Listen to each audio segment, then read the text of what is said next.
Professional wrestling is a world built on stories. We create characters that fans can cheer for or, boo against. The heroes, the good guys, are called baby faces. They fight for what is right, they stand up for the little guy. The villains, the bad guys, are called heels. They cheat to win, they insult the crowd and their opponents. It is all part of the show, a grand performance of good versus evil. The best wrestlers make you believe in their characters. They make you feel real emotions. You love to cheer the hero, and honestly, you love to hate the villain. That is the magic of what we do in that squared circle.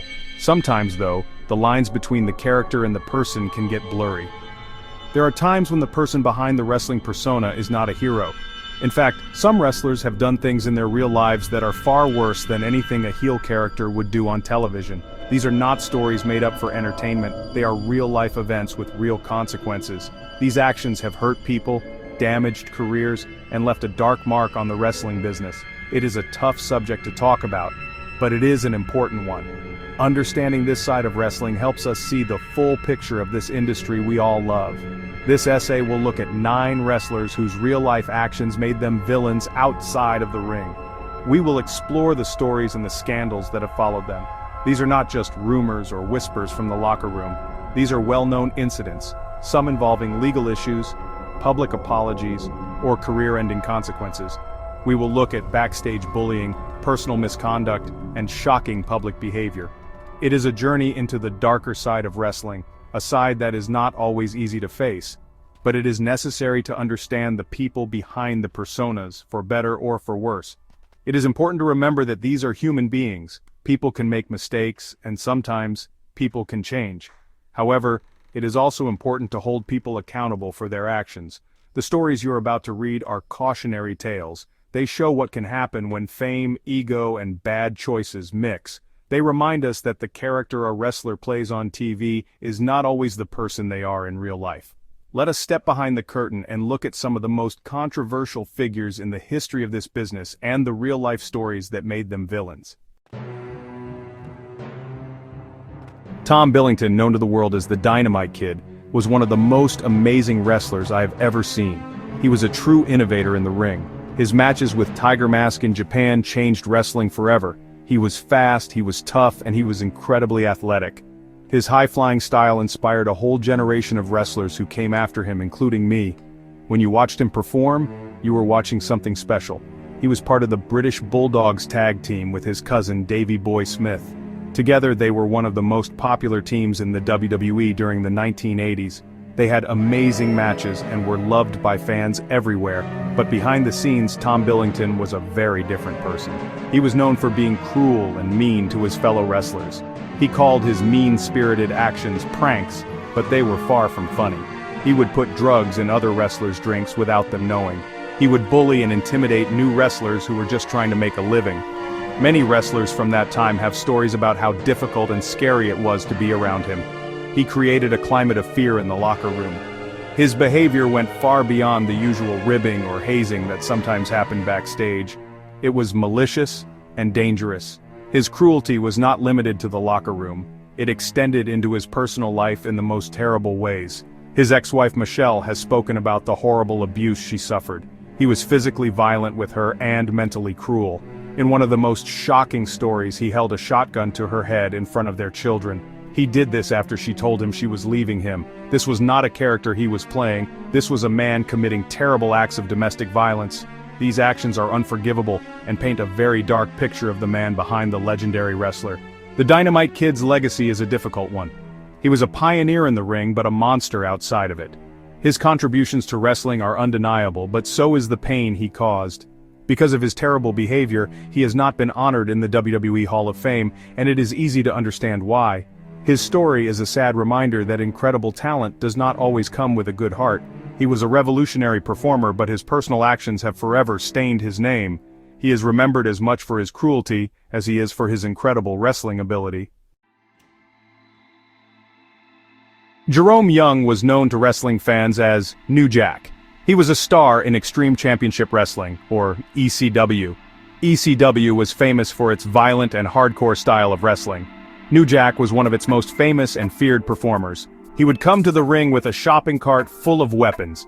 His matches were often bloody and chaotic. Fans were drawn to his unpredictable nature. You truly never knew what he was going to do next. He did not look like a traditional wrestler, and he did not act like one either. He was a unique and terrifying presence in the world of hardcore wrestling. New Jack's violence was not always part of the show. He was known for being legitimately dangerous and hurting his opponents on purpose. One of the most infamous moments of his career was the mass transit incident. He wrestled a very young and untrained wrestler named Eric Koulas. During the match, New Jack cut Koulas so badly with a surgical blade that it caused a national scandal. Another time, he was in a scaffold match with a wrestler named Vic Grimes. He threw Grimes off a 40-foot-high scaffold. New Jack later admitted that he was trying to kill Grimes because he blamed him for a previous injury. His most shocking act of violence happened in 2004 during a match in an independent promotion. His opponent, William Jason Lane, was apparently hitting him too hard for real. New Jack did not like this, so he pulled out a knife and stabbed his opponent multiple times in the middle of the match. This was not a wrestling move. This was a real-life assault. New Jack was arrested and charged with serious crimes. The charges were later dropped, but the incident showed everyone how dangerous he could be. He crossed a line that should never be crossed in wrestling. New Jack passed away in 2021, but his legacy remains one of the most controversial in wrestling history. He blurred the line between performance and reality in the most extreme way possible. Some people saw him as the ultimate hardcore wrestler, a man who was willing to do anything. Others saw him as a reckless and dangerous person who had no place in a wrestling ring. He openly admitted to trying to seriously injure people. His story is a stark example of when hardcore wrestling goes too far, becoming real-life violence that puts people's lives at risk. John Bradshaw Layfield, or JBL, had a very successful career in WWE. For many years he was known as Bradshaw, one half of the tough tag team, the Acolytes Protection Agency, or APA. Later he transformed into the character of JBL, a rich, arrogant millionaire from Texas. As this character, he became the WWE champion, and was a top villain in the company for a long time. He was great on the microphone and very believable as a bad guy. After his wrestling career, he became a commentator for WWE, where he continued to play his arrogant character. He was inducted into the WWE Hall of Fame in 2020. However, behind his success, JBL has a long and well-known reputation for being a bully. Many former WWE employees and wrestlers have told stories about his behavior backstage. He was known for hazing, which is when older wrestlers play mean tricks on newer ones. But JBL's actions often went beyond simple jokes. He was accused of being physically and verbally aggressive with people who he thought were weaker than him. These were not his on-screen rivals. These were his co-workers. This created a very negative and stressful environment for many people trying to do their jobs. One famous story involves a wrestler named the Blue Meanie. At the ECW One Night Stand event in 2005, there was a big brawl in the ring with many wrestlers. During the chaos, JBL legitimately attacked the Blue Meanie, hitting him for real and cutting him open. The Blue Meanie later said this happened because he had called JBL a bully in public. Another story involves commentator Mauro Ranallo. People reported that JBL's constant bullying of Mauro was a major reason why Mauro left his job on SmackDown. The controversy became so big that it caused a lot of problems for WWE. JBL has often dismissed these claims as just part of the old-school wrestling culture, but many people disagree. Wrestlers like Justin Roberts and Joey Styles have also shared their negative experiences with him. The stories paint a picture of a person who used his power and size to intimidate and torment others. Whether it was messing with people's belongings or making their work life miserable, his actions left a lasting negative impact on many colleagues. His reputation as a backstage bully has become a major part of his legacy, casting a shadow over his Hall of Fame career. So, CM Punk is, without a doubt, one of the most talked about wrestlers of the modern era. He became famous for being what he called the voice of the voiceless. He was known for speaking his mind even when, it was controversial. Fans loved him because, honestly, he felt real. His famous pipe bomb promo back in 2011 where he criticized WWE and the McMahon family made him a massive star. He was a multi-time world champion and connected with the audience in a way that, few others ever have. But then, he walked out of WWE in 2014 due to frustration with the company. After that, he returned to wrestling in 2021, joining this new promotion, All Elite Wrestling, or AEW. His return to wrestling in AEW started with a ton of excitement. People called it the Summer of Punk. And, really, everyone was happy to see him back. However, things started to go wrong. There were rumors that he was difficult to work with backstage. This all came to a head on live television. During a promo, he went off script and verbally attacked another top star, Hangman Adam Page. This wasn't part of the show, it was real, and it made things honestly very uncomfortable. It was a sign that Punk was creating real conflict with his co-workers, not just playing a character. Then the situation totally exploded after the All Out pay-per-view in 2022. After winning the AEW World Championship, CM Punk went to a media conference. But instead of talking about his match, he went on this long, angry rant. He insulted a lot of people in the company, including the executive vice presidents, the Young Bucks and Kenny Omega, and his former friend Colt Cabana. He was visibly angry and, used some pretty bad language. His comments were honestly shocking and unprofessional.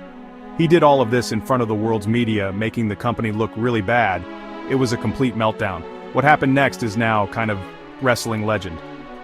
After the media conference, a real physical fight broke out backstage between CM Punk, his friend Ace Steel, and the Young Bucks and Kenny Omega.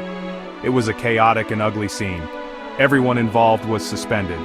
After an investigation, AEW decided to fire CM Punk from the company. The man who returned as a hero had become a villain. His actions divided the locker room and created a huge amount of drama. It was, honestly, a sad end to what should have been a triumphant return to the sport he loved. The Ultimate Warrior was one of the biggest stars in WWE history. His real name was James Hellwig. He was famous for his high energy, face paint, and muscular physique. When his music hit, he would run to the ring at full speed, shaking the ropes like a wild man. Fans, especially kids, just loved him. He was a larger-than-life superhero character who defeated villains like Hulk Hogan and Randy Savage. He became WWE champion and was on top of the wrestling world in the late 1980s and early 1990s. His unique charisma made him an icon of his era. However, the man behind the face paint was very complicated and often difficult. There are, honestly, many stories about his unprofessional behavior. Bret Hart wrote in his book about a time when Warrior refused to meet a young fan from the Make-A-Wish Foundation. The child had cancer, but Warrior said he was too busy, even though he was just standing in the locker room. This showed a shocking lack of compassion. He also had a reputation for being hard to work with and demanding more money. He even held up Vince McMahon for more money right before a major event, which damaged their relationship for many years. After his wrestling career, he became known for making very offensive public comments. He gave speeches at universities where he said hateful things about the gay community. He also had a personal blog where he wrote many controversial things. After the actor Heath Ledger died, Warrior wrote that it was a good thing because Ledger's negative influence was gone. He never apologized for these comments. This kind of hateful speech showed a side of him that was very different from the heroic character he played on TV. It was ugly, mean-spirited, and deeply hurtful to many people. The Ultimate Warrior passed away in 2014, just days after being inducted into the WWE Hall of Fame. WWE has chosen to celebrate his character while trying to ignore the man's controversial views. They even created the Warrior Award to honor people who show strength and perseverance. This has caused a lot of debate among fans. Many feel that it is wrong to honor a man who said such hateful things. The Ultimate Warrior's legacy is a difficult one. He was a beloved hero to millions, but his real-life words and actions were often those of a true villain. Randy Orton is without a doubt one of the greatest wrestlers of his generation. He is a third-generation superstar, following his father Cowboy Bob Orton and his grandfather Bob Orton Sr. into the business. He has been a top star in WWE for over 2 decades. Known as the Viper and the Legend Killer, he has won numerous world championships and has been in the main event of WrestleMania. His RKO finishing move is one of the most famous moves in all of wrestling. Fans respect his smooth in-ring style and his ability to be a convincing hero or villain. However, especially in the early part of his career, Randy Orton had a reputation for being a real-life villain backstage. He has even admitted it himself in recent years, saying that he was an asshole when he was younger. He said his bad behavior came from insecurity, not confidence. There are, honestly, many stories about his immaturity and bad temper. One of the most well-known stories involves him ruining a female wrestler's bag. He allegedly poured baby oil and tanning lotion into her belongings simply because she did not know who he was. This was a petty and mean-spirited act. his temper also affected other wrestlers' careers. In 2009, Kofi Kingston was getting a big push to the main event.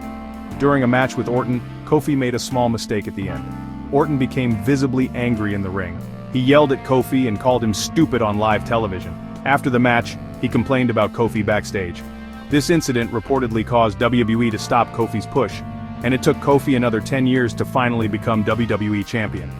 Orton used his influence to hurt a coworker's career over a simple mistake, which is a terrible thing to do. Another serious allegation was made by a former WWE writer. The writer claimed that Orton would engage in a form of disgusting harassment. He said Orton would expose himself to new writers and demand they shake his hand. This kind of behavior is not just immature, it is a serious form of workplace misconduct. While Randy Orton has matured a lot over the years and is now seen as a respected veteran, his past actions cannot be ignored. They are a dark part of his history and serve as a powerful example of how a young star with too much power can behave like a real-life villain. Austin Aries was a very talented independent wrestler for many years. He called himself the greatest man that ever lived. He was known for his great technical wrestling skills and his confidence on the microphone. He won championships in many different promotions including Ring of Honor and TNA, which is now Impact Wrestling. He also had a run in WWE where he was a top star in the cruiserweight division on the 205 Live show. Fans of technical wrestling really appreciated his work. He had all the tools to be a major star in any company he worked for. Unfortunately, Austin Aries also developed a reputation for having a bad attitude. People in different companies found him difficult to work with. One of the most public examples of his bad behavior happened in TNA. During a segment in the ring, announcer Christy Hemme accidentally mispronounced his name. Aries responded by cornering her and putting his crotch in her face on camera. It was a demeaning and unprofessional act. He was disciplined by the company and later apologized, but the incident showed a very ugly side of his personality. It was disrespectful and completely out of line. His time with Impact Wrestling ended in a very controversial way. He was the Impact World Champion and was in the main event of their biggest show of the year, Bound for Glory, in 2018. He was wrestling Johnny Impact, also known as John Morrison. At the end of the match, Johnny hit his finishing move and pinned Aries to win the title. Instead of selling the move and acting hurt like a wrestler is supposed to, Aries immediately got up. He yelled at the commentators and stormed to the back. This is called no selling, and it is seen as highly disrespectful. It made the match and the new champion look bad. He has not worked for Impact since. In 2020, Austin Aries faced a series of serious allegations of sexual misconduct during the Speaking Out movement. While no legal charges were filed and he denied the claims, the accusations severely damaged his career. Combined with his already poor reputation for his attitude and unprofessionalism, major wrestling promotions have stayed away from him. He has not been booked by a major company since 2019. Austin Aries is a classic case of a wrestler whose own behavior became his biggest enemy. His talent was never in question, but his actions outside the ring made him a real-life villain and derailed a very promising career. We have looked at the stories of wrestlers who were very different people when the cameras were off. We have seen how cruelty, bullying, and massive egos can lead to real-life harm. These stories are not fun to tell, but they are an important part of wrestling history. They show us that being a great performer in the ring is not enough. The wrestling business is a small community. The people in it have to travel together, work together, and trust each other with their bodies every single night. When that trust is broken by bullying or dangerous behavior, it affects everyone. Respect is the foundation of professional wrestling. You must respect your opponents, your co-workers, and the fans who pay to see you. The wrestlers in these stories, at certain points in their lives, lost that respect. They put themselves above the business and above the well-being of others. Their actions caused pain, ended careers, and left a dark stain on the sport. The stories of the Dynamite Kid's cruelty, JBL's bullying, and CM Punk's public meltdown are all lessons. They teach us that character is just as important as talent. Maybe it's even more important. In the end, being a hero or a villain should be something that happens between the ropes. It is for the entertainment of the fans. In real life, wrestlers should be professionals. They should be role models. They have a responsibility to the fans, especially the young ones who look up to them. They also have a responsibility to their peers to create a safe and positive work environment. The best wrestlers are not just the ones who win the most titles. They are the ones who earn the respect of the locker room and leave the business better than they found it. Let us hope that the wrestling world continues to learn from these mistakes. The business has changed a lot over the years, and much of the behavior described here would not be tolerated today. That is a good thing. It is a sign of progress. By remembering these difficult stories, we can help ensure that the future of wrestling is built on a stronger foundation of respect, professionalism, and basic human decency. That is a championship worth fighting for, both inside the ring and out. Have a nice day.